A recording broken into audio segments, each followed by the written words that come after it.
Hi, this is Kevin at Tutor with the Best, and you're watching 1 Minute Math.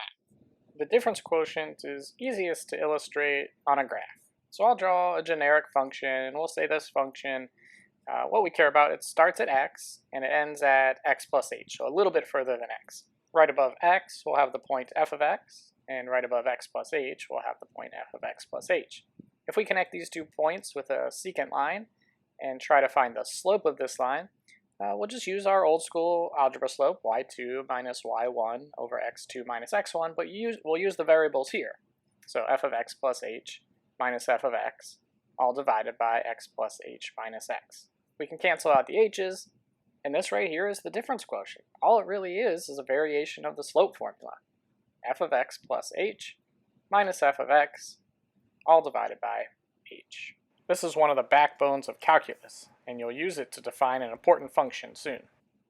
If you'd like to see more videos like this, click subscribe, or check out the next video in the series by clicking below.